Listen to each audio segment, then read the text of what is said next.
우리 시간에도 주시는 말씀을 통해 하나님의 음성 듣는 귀한 시간 되기를 원합니다. 우리 지난 2월 동안에 다 지나지 않았군요. 우리 2월 한 달 동안에 하나님의 복이 무엇인지를 나누는 시간을 갖고 있습니다.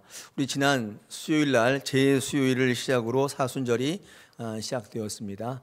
우리 사순절에는 고난을 묵상하는 주간인데 이 복이 어떤 것인지를 묵상하는 것도 굉장히 중요하다고 생각이 됩니다.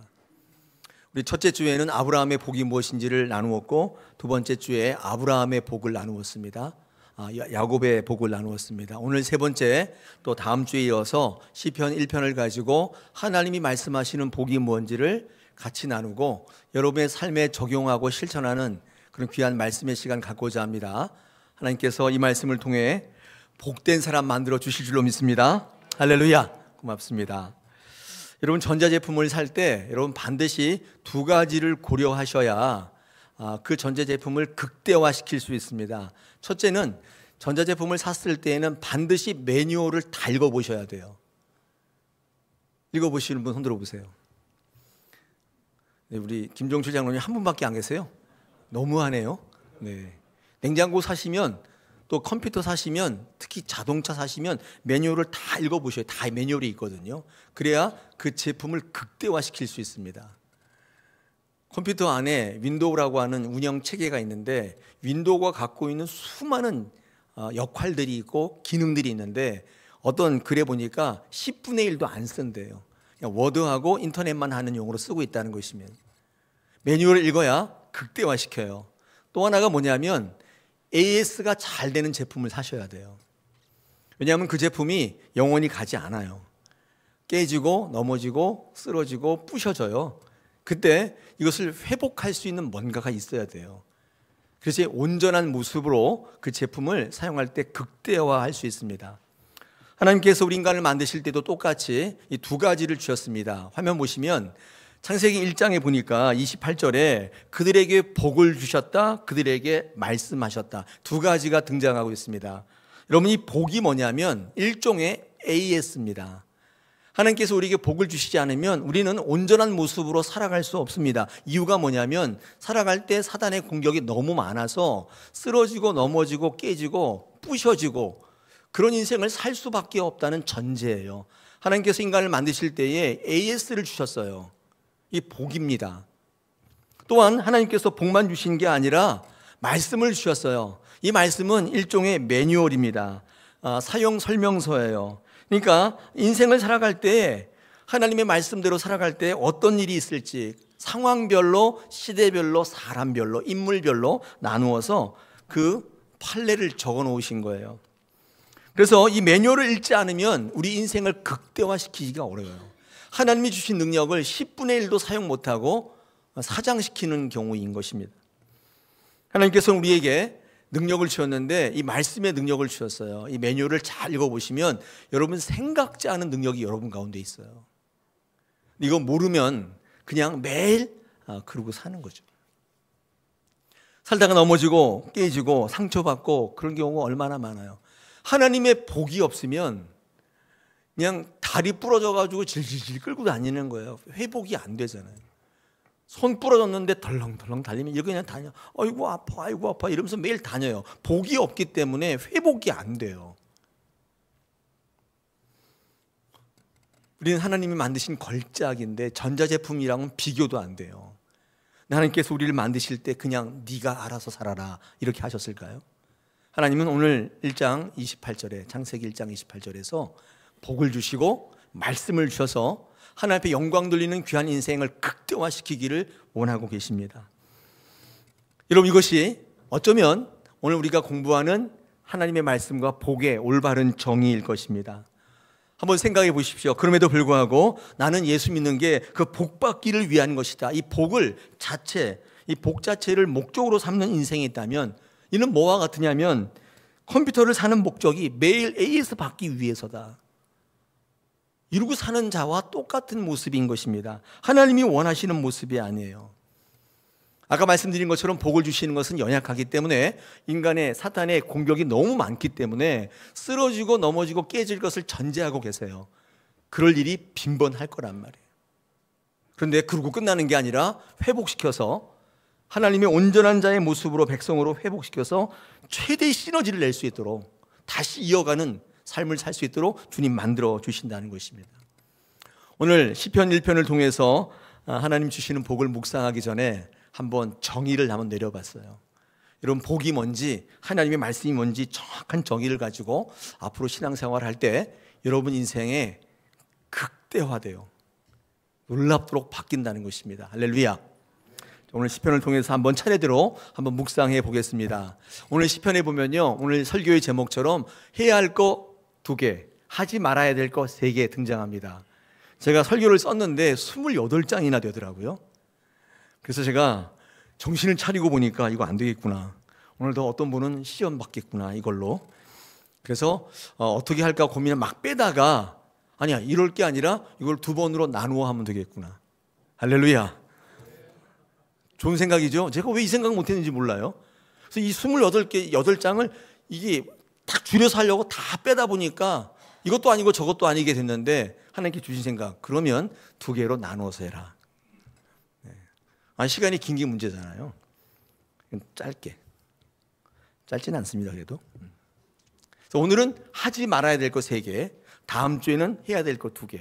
하나님의 복을 뭐라고 설명하는지 나누어서 한번 같이 묵상하기로 합니다. 오늘 성경 말씀에 1절에 보니까 하지 말아야 될 거 3개가 등장하고 있는데, 이 복이라는 것을 주시는데 복받은 사람, 복된 자의 모습이 어떤 것이냐면 이 하지 말아야 될 거 3개가 있습니다. 한번 보겠습니다. 첫째, 악인들의 꾀를 쫓지 않는 거. 둘째, 죄인들의 길에 서지 않는 거. 그 다음에 오만한 자의 자리에 앉지 않는 거, 이렇게 되어 있습니다. 이 말씀을 묵상할 때 제가 먼저 받은 은혜가 있는데, 저는 복이요, 어떤 상태라고 생각했어요. 돈을 많이 번 상태, 건강한 상태, 출세한 상태, 이게 복인 줄 알았거든요. 여러분 옆에 있는 분들에게 인사할 때 돈 많이 번 사람에게 뭐라고 얘기해요? 아유, 복 많이 받았네, 이렇게 얘기하죠. 건강하신 분은 뭐라고 얘기해요? 어유, 복 많이 받았네, 이렇게 얘기하잖아요. 여러분, 혹시 뭔가 열심히 노력하는 분들에게 복 많이 받았네, 그렇게 얘기한 적 있어요? 없죠. 우리는 상태가 복인 줄 알지만 성경에 뭐라고 되어 있냐면 이렇게 되어 있습니다. 쫓지 아니하는 거, 서지 않는 거, 앉지 않는 거, 동사예요. 다시 말해서 행동이 복이라고 우리에게 말씀하고 있습니다. 저는 크게 알았어요. 저는 제 생각이 틀렸다는 사실을 몰랐어요. 여러분, 세상이 주는 복의 개념이 얼마나 틀어있는지를 우리가 발견할 수 있어요. 하나님의 복과 여러분이 생각하는 복이 너무 달라요.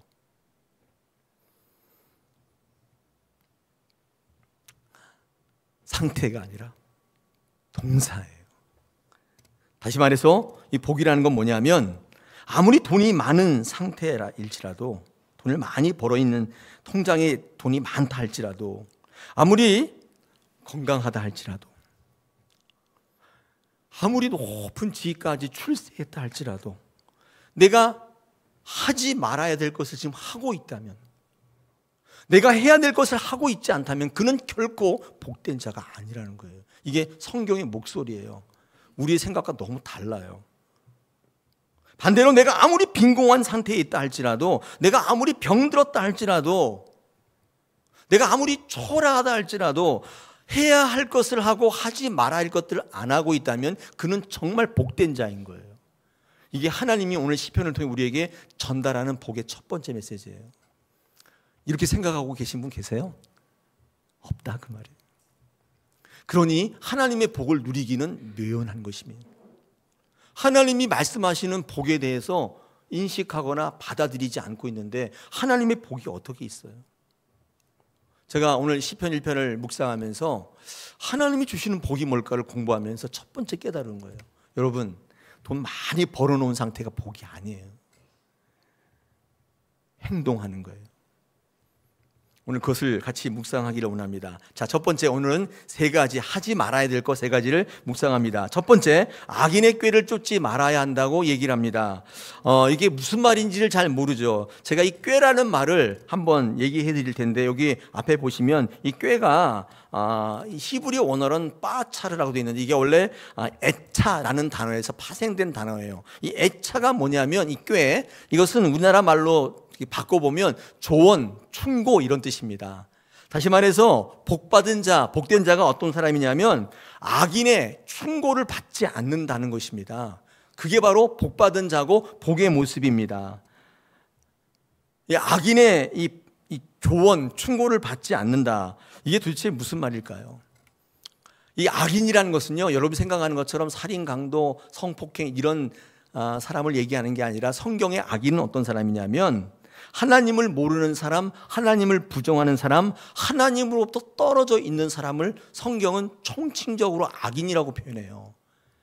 이것도 우리가 갖고 있는 생각과 많이 달라요. 우리는 뭐 살인, 강도, 무슨 사기치고 보이스피싱 이런 사람들을 악인이라고 생각하죠. 물론 그것도 악인인데 성경에서 말하는 구체적인 하나님의 은혜와 복과 관련된 악은 하나님을 모르는 사람, 하나님 말씀 들었을 때 그거 아니라고 막 부정하는 사람, 하나님과 자꾸 떨어뜨려 놓는 사람, 이 사람이 악인이에요. 여러분, 복 있는 사람은 그들의 조언과 충고를 듣지 않는다는 것이면 그게 복된 거라고 말합니다.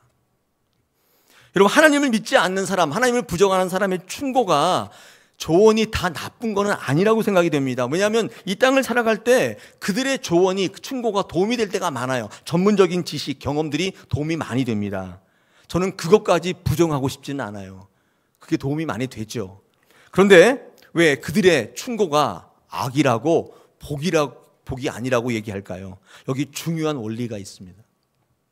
뭐냐면 악인들의 충고와 조언에 귀 기울이게 되면 이게 그의 삶의 방법이 되면, 습성이 되면 되게 중요한 게 하나 있는데 하나님의 것이 들리지 않게 됩니다.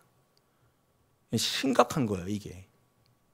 성경은 이 두 가지가 같이 갈 수 없다고 얘기하고 있어요. 이 악인들의 충고는 하나님과 멀어지게 만들어요. 대신에 세상에 유익이 있고 되게 좋아요. 근데 그 말씀, 그 얘기를 자꾸 귀 기울이다 보니까 하나님의 말씀이 무시되고 그딴 게 뭐가 있냐 이렇게 얘기하게 돼요. 세상에 있는 이야기를 자꾸 들려주는 사람들이 있잖아요.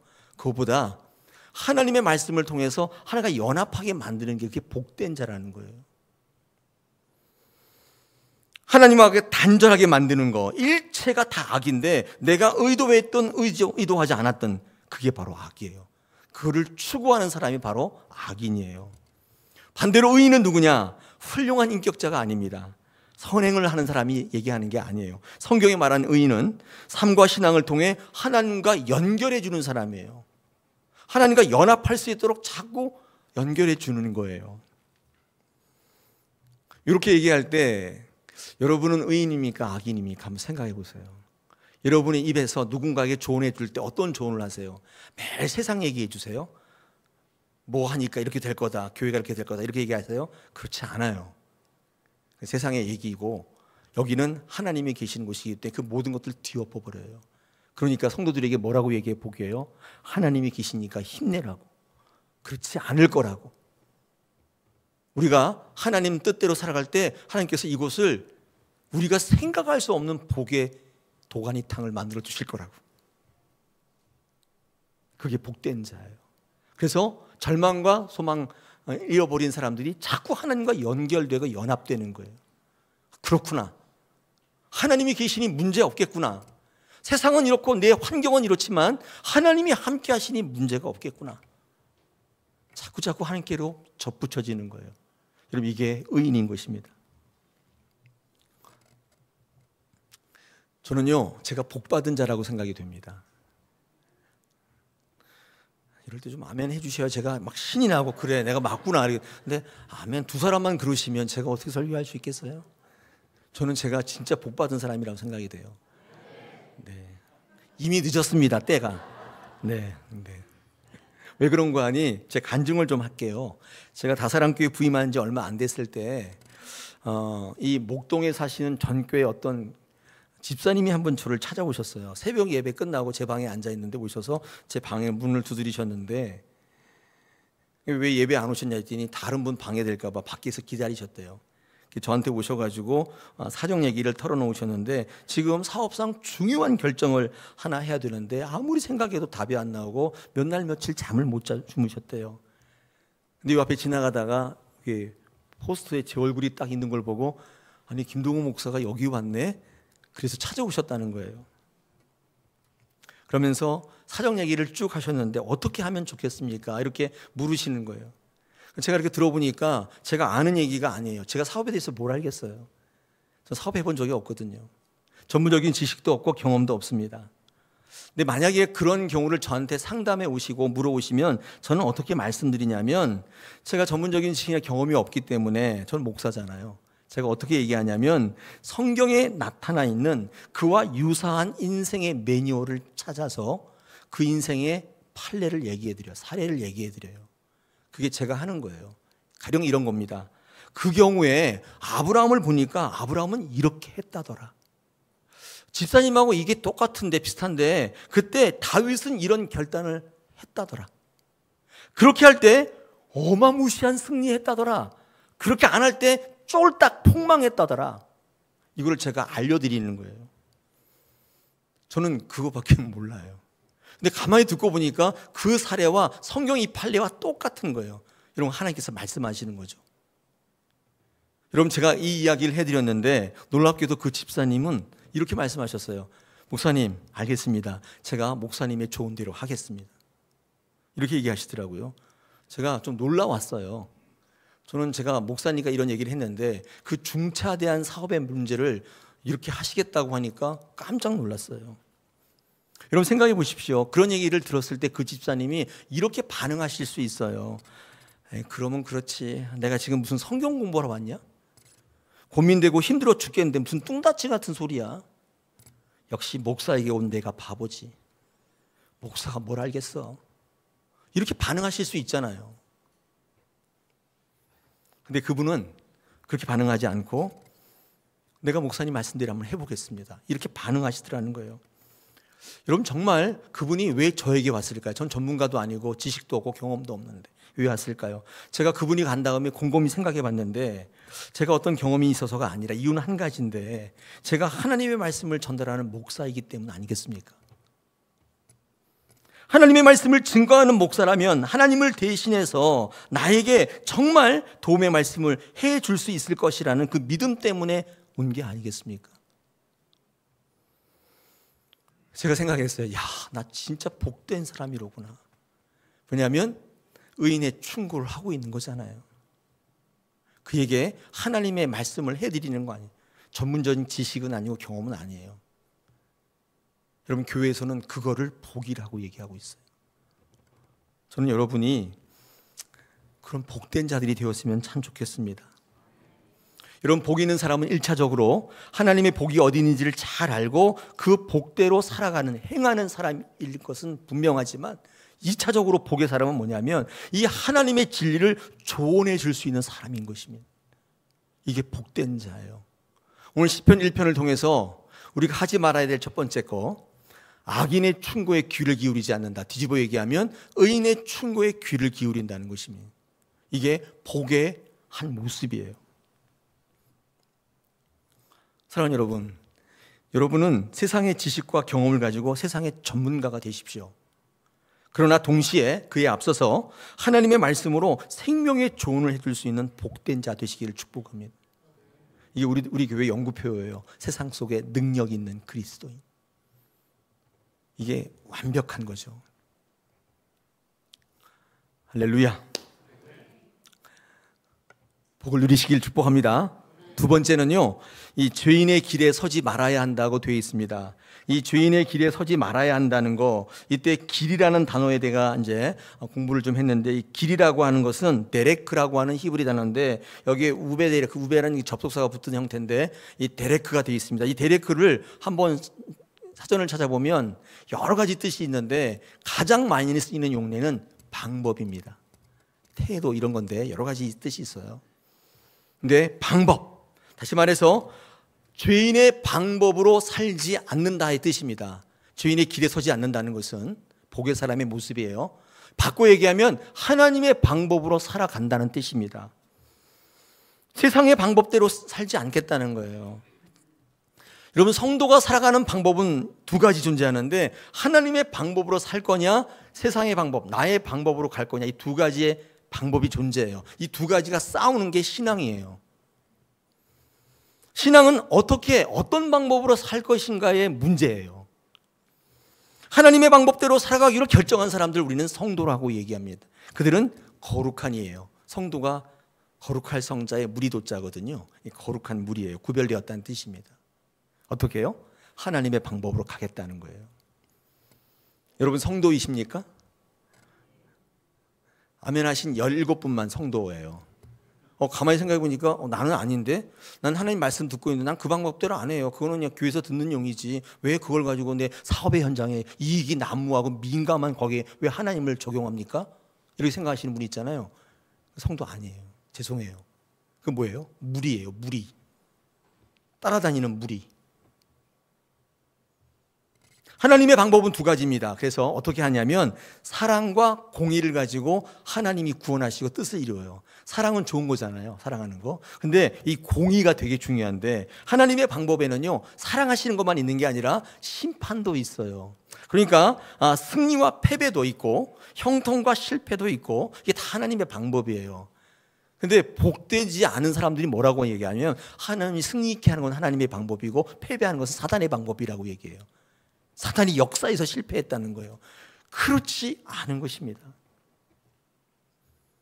세상에서의 방법은 오직 하나예요. 성공. 이것만 좋은 거라고 얘기해요. 패배하는 거는 방법이 아니에요. 근데 하나님은 뭐라고 얘기하시냐면 사랑과 공의를 같이 사용하세요. 그러므로 복이라는 게 뭐냐면 악인들의 길에 서지 않는 것, 악인들의 방법에 의지하지 않는 건데 반대로 얘기하면 하나님의 방법대로 사는 거잖아요. 하나님의 방법이 성공과 실패, 사랑과 공의가 동시에 있다는 사실을 알고 하나님께서 우리에게 심판하실 때 우리가 실패할 때 패배라고 절망하고 좌절하는 게 아니라 오히려 하나님을 바라볼 수 있는 자들, 그게 복이라는 거예요. 제가 정확히 해석했어요. 그게 복된 자의 모습이라는 거예요. 여러분 실패 가운데 있습니까? 망했어. 나 이제 끝났어. 복된 자가 아니라는 거예요. 이 실패의 모습이 이게 하나님께서 망하게 하려고 하는 게 아니라 하나님의 방법이 있다는 거예요. 여러분 그러므로 복된 자가 되려면 더 중요한 게 있는데 이 하나님이 어떤 방법을 구사하는지를 좀 아실 필요가 있는데 그중에 여러분 집중해야 될 게 이 심판입니다. 사랑은 안 가르쳐도 다 알아요. 너무 좋아. 너무 좋아. 사랑해 주세요. 근데 심판은 뒤로 물러나요. 여러분 심판에 대해서 조금 간단하게 좀 말씀을 나누고 여러분 심판의 정의를 조금 바꿔드리겠습니다. 여러분 이 말씀을 한번 의지해서 신앙해 보시길 바랍니다. 여러분 심판은요 결과를 따지는 게 아니에요. 마지막 심판대 앞에 우리가 심판받잖아요. 근데 결과를 따지는 게 아니에요. 열매가 있는가 없는가를 따지는 게 심판이 아니에요. 목사님, 예수님이 열매로 그들을 알리라 그렇게 얘기하지 않으셨어요? 앞에 화면 보시겠습니다. 여러분 이 말씀 마태복음 7장은 산상보훈에서 예수님이 하신 말씀이에요. 제가 한번 읽어보겠습니다. 그들의 열매로 그들을 알지니 가시나무에서 포도를 또는 엉겅퀴에서 무화과를 따겠느냐? 이와 같이 좋은 나무마다 아름다운 열매를 맺고 못된 나무가 나쁜 열매를 맺나니 좋은 나무가 나쁜 열매를 맺을 수 없고 못된 나무가 아름다운 열매를 맺을 수 없다. 19절이 되게 중요한데 아름다운 열매를 맺지 않은 나무마다 찍혀서 불에 던져진다. 20절 이러므로 그들의 열매로 그들을 알리라. 여기 돼 있잖아요. 열매를 가지고 심판하신다는 거 아닙니까? 왜 열매가 아니라고 얘기하십니까? 이렇게 얘기할 수 있는데 여러분 이때 말씀했던 열매가 무엇인지를 아셔야 돼요. 많은 분들은 이 열매를 뭐라고 얘기하냐면 자신의 삶과 신앙에서 이룬 업적이라고 얘기해요. 마지막 심판 때 내가 어떤 인생을 살았느냐, 어떤 신앙의 공로를 업적을 남겼냐에 따라 하나님께서 지옥, 천국을 판단하신다고 믿어요. 이런 거죠. 인생의 열매라는 게 뭐냐면 훌륭한 선행과 인격으로 이룬 존경심, 추앙함, 부러움, 영향력 이런 걸 하나님이 열매라고 생각하신다고 생각하는 거예요. 신앙의 열매도 있습니다. 대표적인 게 은사 같은 거고요. 직분이에요. 목사냐 장로냐 이런 거 있잖아. 이런 걸 가지고 하나님께서 야, 너 열매를 맺었구나 이렇게 생각한다는 거예요. 또 헌신도 얼마나 열심히 일했냐 이걸 가지고 너 참 열매가 많구나 이렇게 얘기한다고 생각하는 거예요. 여러분, 그런데 이거 착각이에요. 여러분 생각해 보십시오. 여러분, 이런 것들이 여러분의 열매라고 자신 있게 얘기할 수 있어요? 네? 여러분 뭐 인생에 무슨 존경심, 추앙 이런 걸 이뤘는데 여러분이 맺은 거예요, 이거? 장로, 목사 뭐 이렇게 되고 뭐 헌신 많이 하고 일꾼 돼서 이게 여러분의 열매라고 생각하세요? 아닙니다. 이거는요, 하나님의 열매예요. 하나님이 우리로 하여금 맺게 하신 열매예요. 이 열매의 주체는 하나님이시라고요. 결과라는 열매는 우리의 열매가 아니에요. 하나님이 만드신 열매지. 여러분, 이게 열매가 잘못 이해하신 거예요. 그러면 여러분이 맺는 열매는 뭔지 아세요? 그건 회개입니다. 회개 열매예요. 우리가 맺을 수 있는 열매는 회개밖에 없어요. 오직 회개의 열매. 여러분, 이 회개의 열매란 말은 제가 사용한 말이 아니라 세례 요한이 제일 처음 사용했던 말입니다. 앞에 보십시오. 마태복음 3장 제가 한번 읽어보겠습니다. 주신 본문, 회개하라 천국이 가까웠느니라 하였으니 그러므로 회개에 합당한 열매를 맺고 속으로 아브라함이 우리 조상이라고 생각하지 말라. 내가 너희에게 이르노니 하나님이 능히 이 돌들로도 아브라함의 자손이 되게 하시리라. 이미 도끼가 나무 뿌리에 놓였으니 좋은 열매를 맺지 아니하는 나무마다 찍혀 불에 던져진다. 여러분, 여기에 지금 열매가 두 번 반복되고 있는데 이 열매가 신앙의 업적이나 삶의 업적이 아니라 이 세례요한 뭐라고 얘기했냐면 합당한 열매, 회개에 합당한 열매예요. 이 열매를 맺지 않으면 찍혀서 불에 간다, 이 뜻이에요. 세례요한은 구원의 방법으로 열매를 선포한 게 아니라 회개를 선포했습니다. 이게 구원받으려면 회개해야 한다는 뜻이에요. 그 열매를 이야기한 거지. 신앙의 업적을 뭐 헌신하고 잘해서 칭찬받고 이게 업적으로 쌓이는 게 아니에요. 그거는 여러분의 업적이 열매가 아니에요. 여러분, 성도는 생산하는 존재가 아니에요. 공급받는 존재예요. 왜 공급받느냐? 생산하기 위해서가 아니라 회복하기 위해서요. 공급이 없으면 회복이 안 돼요. 온전한 모습을 이룰 수가 없다고요. 아까도 얘기했죠? 사단의 공격이 너무 많아서 오늘도 상하고 깨진 영혼들이 여기 다 앉아있단 말이에요. 한 주간 동안 상처받고. 근데 여기 오늘 하나님의 복이 있으면 회복이 되기 시작하는 거예요. 성도를 굳이 열매 맺는 존재라고 정의한다면 어떤 열매를 맺어야 되느냐? 결과의 열매가 아니에요. 업적이라는 공로의 열매가 아닙니다. 회개의 열매예요. 여러분, 회개의 열매는 하나님의 말씀을 걸음으로 주어질 때 주어지는 열매예요. 이게 좋은 나무인 거예요. 좋은 나무는 하나님의 말씀의 걸음을 통해 회개의 열매를 맺는 나무인 것입니다. 제가 누가복음 13장 한번 읽어보겠습니다. 이거 여러분 아시는 본문일 텐데 읽어보겠습니다. 너희에게 이르노니 아니라 너희도 만일 회개하지 아니하면 다 이와 같이 망하리라. 이 비유로 말씀하시되 한 사람이 포도원에 무화과 나무를 심은 것이 있더니 와서 그 열매를 구하였으나 얻지 못한지라. 포도원 지기에게 이르되 내가 3년을 와서 이 무화과 나무에서 열매를 구하되 얻지 못하니 찍어버리라. 어찌 땅만 버리게 하겠느냐? 대답하여 이르되 주인이여 금년에도 그대로 두소서. 내가 두릅하고 거름을 줄이니 이후에 만일 열매가 없으면 좋거니와 열면 좋거니와 그렇지 않으면 찍어버리소서 하였다 하시니라. 이 열매를 구했단 말이에요, 하나님께서. 근데 열매를 얻지 못했어요. 이때 열매가 뭐예요? 우리 5절에 보니까 회개하지 못한 민족에게 주시는 말씀이거든요. 그 열매는 뭐예요? 회개예요, 회개. 이 앞에 있는 망대 사건도 마찬가지인데 회개를 얘기하시는 거예요. 여러분, 하나님께서 우리를 구원하시고 열매를 요구하시는 것은 여러분의 신앙과 인생의 업적에 대한 거예요. 얼마나 많이 봉사했냐 그런 거 아니에요. 회개. 여러분이 할 수 있는 열매는 회개밖에 없어요.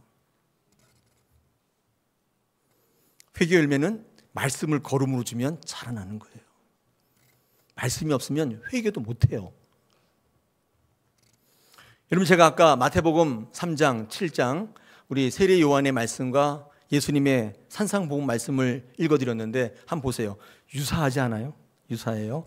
7장 19절에 아름다운 열매를 맺지 아니하는 나무마다 찍혀 불에 던져진다. 이러므로 그들의 열매로 그들을 알리라. 이 말씀하고 우리 마태복음 3장의 10절, 이미 도끼가 나무 뿌리에 놓여 있으니 좋은 열매를 맺지 않는 나무마다 찍혀 불에 던져진다. 사실은 이게 같은 말씀이에요. 예수님도 회개 열매를 말하는 거고, 세례 요한도 회개 열매를 말하는 거고, 누가복음 아까 13장에서도 회개를 못한 사람들에게 주시는 말씀이에요. 회개 열매를 맺지 못하면 찍는다. 그 얘기거든요. 회개하지 않으면, 즉 회개 열매를 맺지 못한 나무마다 찍혀 불에 던져진다는 것입니다. 심판을 받게 된다는 것입니다. 여러분, 성경에는 사랑이란 단어보다도 심판이란 단어가 더 많이 나옵니다. 이유가 뭐냐면 이 사랑을 통한 감격과 기쁨의 감동 요법보다도 이 심판을 통한 눈물과 회개라는 충격 요법이 여러분을 회복하는 데 더 효과적이에요. 할렐루야. 요거는 아멘 하지 마세요. 그냥 사랑으로 살기를 원해요. 감동 요법보다도 충격 요법이 훨씬 더 여러분을 회복하는데 효과적이에요. 여러분, 요즘 매스컴에 이강인 선수에 대한 비난이 쇄도한다고 그래요. 저도 이렇게 보니까 비난받을 만한데, 근데 이강인 선수, 우리 모든 국민이 사랑했던 축구 선수, 좀 어리긴 하지만 축구 너무 잘하잖아요. 근데 그런 일이 있다고 그래요. 제가 그걸 보면서 생각하는 게 있어요. 여러분, 이강인 선수가 세계적인 선수가 되려면 이 사랑보다도 이 심판의 충격 요법이 더 성장의 효과가 클 겁니다. 너무 좀 어렸어요, 그죠? 근데 다 사랑해주고 막 하니까 그랬는데, 이 심판이라는 충격 요법이 그를 세계적인 선수로 만들 거예요. 이걸 계기로 더 큰 선수가 되면 좋겠어요. 축구 실력 어디 가나요? 그건 있잖아요. 근데 이 심판을 통해서 하나님의 아니고 온전한 모습으로 이렇게 회복되는 거예요. 모르겠습니다. 이거 제 생각인데 아마 손흥민 선수보다 더 위대한 선수가 될 거예요. 그래서 마냥 비난하고 그러지 마시고 기도하는 자세가 좀 필요하겠죠. 여러분, 오늘 설교 이후에 함께 부르실 찬송가 529장에 보시면 후렴구가 이렇게 되어 있습니다. 심판날 당할 때 주님을 너 맞을 준비해, 맘속에 주님을 영접하라, 주 영접하라. 근데 저는 이거 부를 때마다 되게 가사가 이상해요. 왜냐하면 심판날 당할 때 죽을 준비해야 되는 거 아니에요? 근데 왜 주님을 맞을 준비하라? 이게 죽을 준비라는 뜻이 아닙니다. 심판은 죽이려는 하나님의 방법이 아니에요. 주님을 영접한다는 것은 회개예요. 회개 준비하라는 거예요. 그러므로 529장의 찬송의 후렴구는 심판날의 절망과 멸망을 알려주려는 게 아니라 심판날에 회개하여 구원을 받으라는 권면의 찬송가예요. 그게 하나님의 방법이라는 뜻입니다. 그러므로 심판이 하나님의 구원의 방법이라는 것을 알고 세상의 헛된 소리에 귀 기울여서 그 방법을 따르는 것이 아니라 하나님의 징계받을 때, 회초리를 맞을 때 하나님이 주실 회복을 바라보며 주를 맞을 준비하는 성도, 오히려 마음에 주님을 영접하며 회개하는 성도, 그 사람이 복된 성도라고 말하고 있는 거예요. 할렐루야. 마지막 세 번째입니다. 오만한 자의 자리에 앉지 말라고 되어 있습니다. 여러분이 오만이라는 단어에다가 조금 초점을 맞출 텐데, 이 오만이라는 것은 루츠라고 하는 히브리 단어인데, 여기 보니까 뭐라고 되어 있냐면 레침이라고 되어 있는데, 이건 좀 파생된 거예요. 이게 원형의 루츠라는 단어인데, 이 루츠라는 단어는요 원래 많이 쓰이는 용례는 비웃다예요. 이거 오만이라는 건 뭐냐면 비웃는 거예요. 누구를 비웃어요? 누구를 비웃을까요? 누구를 비웃는다는 뜻이에요? 몰라요? 네. 안 장로님, 누구를 비웃는 거예요? 네, 하나님을 비웃는 거예요. 아니, 목소리 안 나오신 안 장로님 대답하시게 해야 되겠어요? 아유, 정말. 네. 하나님을 비웃는다는 거예요. 오만한 자가 누구냐면 하나님을 비웃는 거예요. 그래서 이런 거예요. 그거 하나님의 얘기지. 그 되지도 않아. 그거는 인생에서는 이렇게 비웃는 거예요. 그래서 성경이나 교회에서나 하는 얘기지 삶에서는 그런 거 없어요. 여러분, 이게 하나님을 비웃는 건데, 여러분 많은 사람들한테 한번 물어보십시오. 하나님 비웃은 적이 있어요? 그러면 하나도 없다고 그래요. 하나님을 누가 비웃어요? 그런데 하나님의 말씀의 의미를 격화시키는 분은 많고 하나님의 말씀을 전하는 이들을 비웃은 사람들은 많아요. 여러분, 보이지 않는 하나님을 비웃는다는 뜻은 어떤 뜻이냐? 이런 거예요. 하나님의 말씀을 받아들이지 않고 동의하지 않아요. 그거를 같이 절하해요. 마치 특정한 사람들에게나 특정한 시기나 있는 것처럼 얘기해요. 그리고 하나님의 말씀을 전하는 자의 말씀의 권위를 추락시켜요. 이게 하나님을 비웃는 것이면 복 있는 자의 모습이 아니라는 것입니다. 제가 우리 처음에 강병화 선교사님이라고 우리 부룬디의 선교사님 후원했잖아요. 근데 그분이 선교사 나가면서 그 교회 그 잡지에다 쓴 글이 있는데 그 제가 이렇게 읽은 적이 있어요. 제가 한번 소개해, 굉장히 은혜롭습니다. 그 기자가 왜 이렇게 부룬디 같은 데로 가려고 하시냐? 거기 아프리카 최빈국이거든요. 왜 그런 데로 가려고 하느냐? 그럴 때 끝까지 할 수 있겠느냐? 이렇게 물을 때 그 선교사님이 이렇게 썼어요. 제가 읽어드릴게요. 하나님께서 만일 제 뒤에 따라오시면 제가 어디로 갈지 알 바를 알지 못할 것이고 그래서 쫓아가지 못할 겁니다. 또 하나님께서 내 앞에 너무 앞서가시면 제가 하나님을 따라갈 수도 없을 것입니다. 그래서 끝까지 못 갈 것 같아요. 하나님 제발 딱 한 발만 내 앞서 가주세요. 제가 그런 글을 읽은 적이 있어요. 얼마나 겸손하고 얼마나 신실한 기도입니까? 나보다 한 발짝 앞서가게 해달라는 그 기도는 내 모든 것들을 맡기겠다는 뜻이에요. 제가 끝까지 주님을 따라가겠습니다. 너무 멀리 있으면 세상 사람들이 조언을 할 텐데 거기에 귀 기울여서 그만둘 것 같으니까 너무 앞서가진 마시고 한 발짝만 앞에 제 뒤에 가시면 제가 어디로 가야 될지 모르니까 제가 포기할 것 같습니다. 딱 한 발짝만 제 앞에 가주세요. 그랬던 것 같아요. 여러분, 우리는요 하나님의 눈을 가리면 세상적인 것이 우리를 자동적으로 잠식하게 됩니다. 이게 자동이에요. 그래서 우리는 마음을 비운다는 건 기독교에 없어요. 마음을 비우면 거기에 사단이 세상의 쓰레기통을 삼아서 모든 걸 다 채웁니다. 우리는 하나님의 말씀으로 채워질 때 하나님의 가치를 알아볼 수 있는 성도인 것을 잊지 마십시오. 이게 되게 재밌는 건데, 그래서 오늘 중요한 것은 꽤 머리죠. 길, 행동입니다. 오만은 제가 습관이라고 적었는데, 여러분 이렇게 죄가 순서대로 진행되는데 이런 겁니다. 생각이 바뀌면 행동이 바뀌게 되고, 바뀐 행동이 반복되면 그게 습관이 되고, 습관이 계속되면 삶이 바뀌고 인생이 바뀌는 거예요. 이렇게 진행됩니다. 그러므로 우리의 모든 복의 시작은 생각을 바꾸는 것으로부터 시작돼요. 오늘 이 자리에 한 30분 설교 들으셨는데 이걸로 바뀌겠나 싶어요. 안 바뀝니다. 생각 바뀌는 것은 불가능에 가까워요. 근데 여기 보십시오. 오직 성령으로 주님 성령이 대신 간구하시면 철옹성 같은 그게 바뀌기 시작해요. 올해 표가 그래서 오직 성령으로예요. 성령께서 여러분에게 능력을 주시고 성공케 하시고 그런 게 아니에요. 바뀌지 않는 내 마음이 성령께서 만져주셔서 합력하여 선을 이루시고 생각이 바뀌고 내 삶이 바뀌고 내 인생이 바뀌도록 성령이 주관해 주세요. 그런 뜻입니다. 할렐루야. 기억하십시오. 여러분 오늘 말씀처럼 악인의 꾀를 따르지 않게 되시기를 축복합니다. 죄인들의 길에 서지 않기를 원합니다. 오만한 자의 자리에 앉지 마십시오. 복받는 귀한 인생 되어서 우리가 살아갈 때 하나님을 드높이는 귀한 인생 살아가시기를 축복합니다.